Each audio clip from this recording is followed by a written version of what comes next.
Hey friends, welcome back to She's At It Again.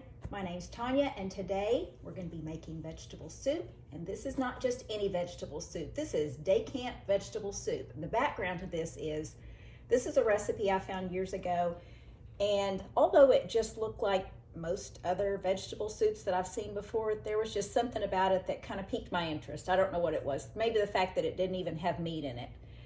But I tried it and I just thought it was off the charts good. But I cook for day camp. These are 1st through 3rd graders, and they go to a camp for 4 days during the summer. It's usually in July, just steaming hot outside.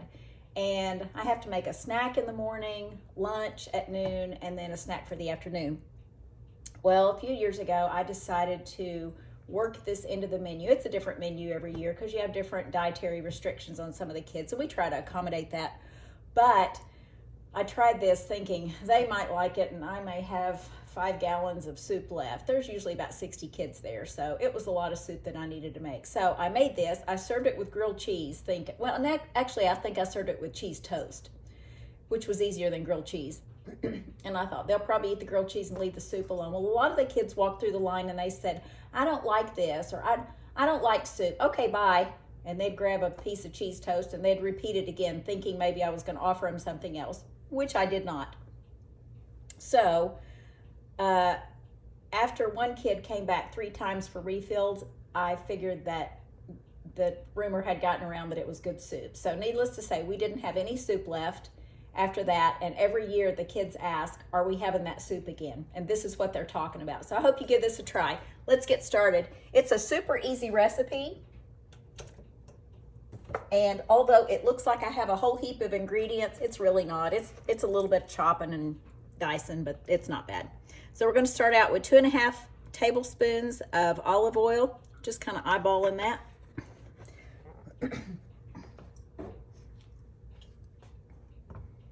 To that, we're going to add 1 onion that's been chopped.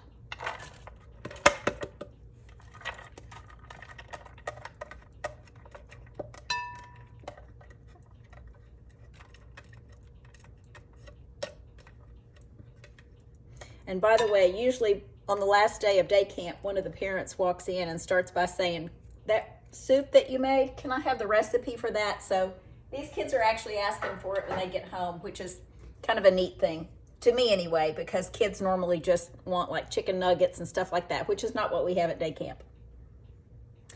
Okay, after the onion, I have cut up 4 carrots, which looks about like that amount.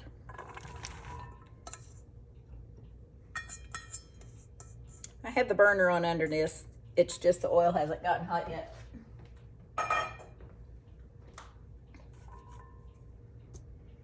To that, we're also going to add about 1.25 cups of chopped celery. Leaves and all. We like the leaves.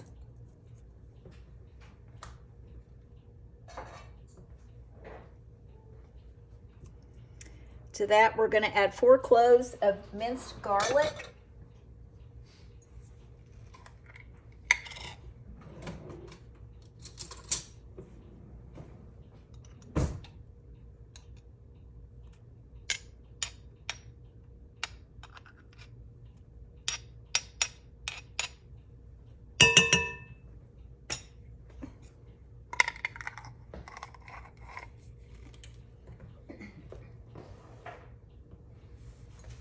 I'm hoping by the time this video comes out, we haven't run out of cold weather, because today it is seriously cold here in central Arkansas where I live. And this is a good day for this soup.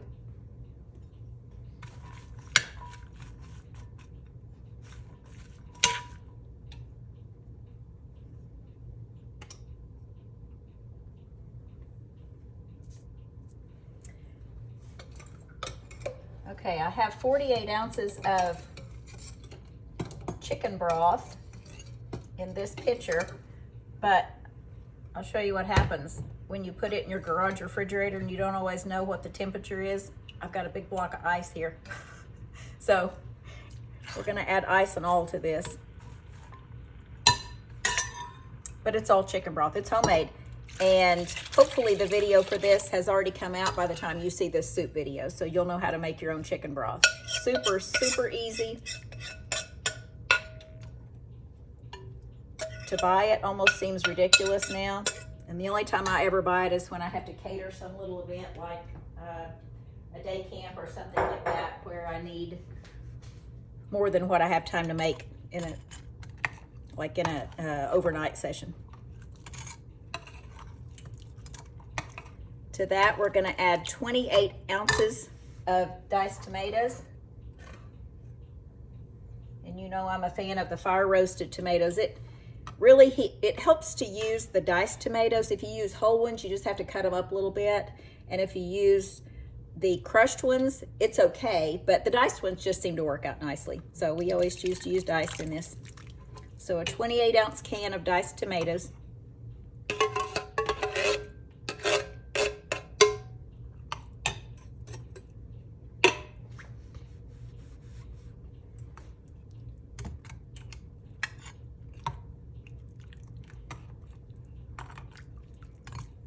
This is going to take a while to heat up just because I got this chunk of ice floating in here. Looks like something decorative from a wedding, and it's not really supposed to be.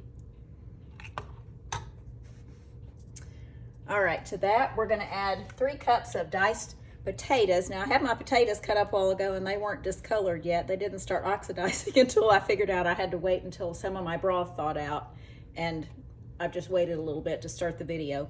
But we're going to put our potatoes in there.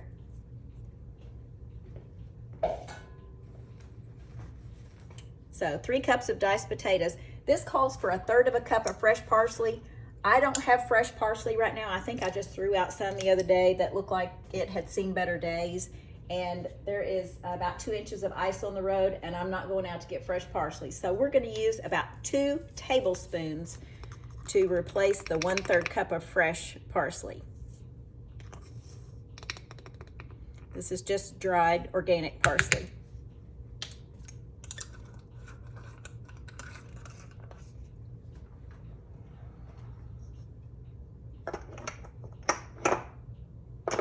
Calls for 1/2 teaspoon of thyme.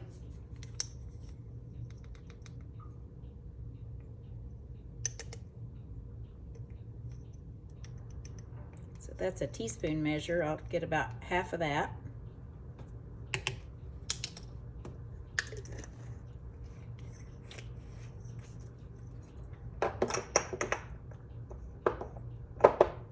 Some of you may want to add salt and pepper to this. I don't normally. Now, when we sit down to the table, if I find that it's just not salty enough, because really not a whole lot of things I buy have added salt to them, but if you want to add salt to it as you're going along, feel free to do that. You can always add more, but you can't add less. All right, and our last ingredients, plural, I should say. This is a cup of frozen peas, 1.5 cups of frozen corn, and 1.5 cups of frozen green beans in this. These are all organic frozen vegetables, and I'm gonna pour those in there. I hate to pour that on top of that chunk of ice, but that's just how we're gonna do it this time. And then you know what I'm gonna do. I'm gonna turn the camera off, and we're gonna come back when it's all done, and you get to take a look at it.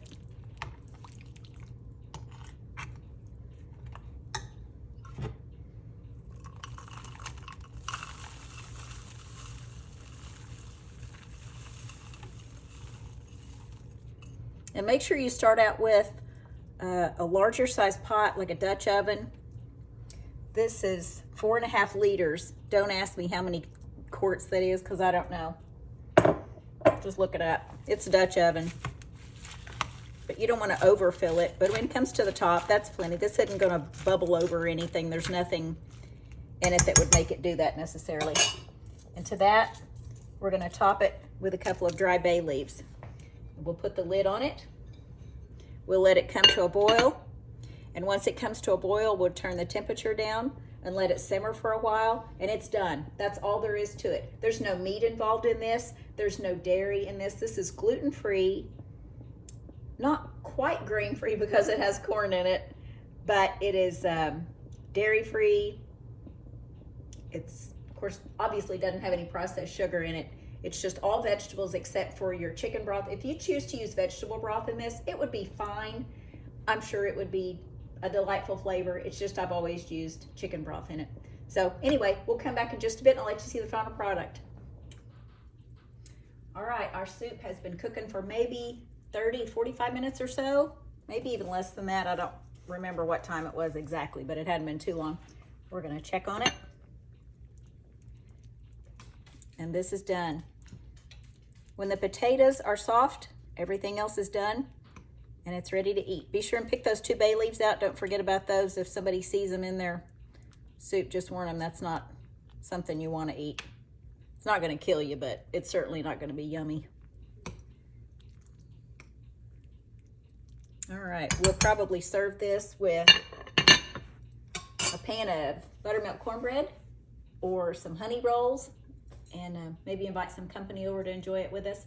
Hope y'all get a chance to try this. Let me know in the comments if you do, and we'll see you next time in the next video. We'll see what else we can cook up. Thanks.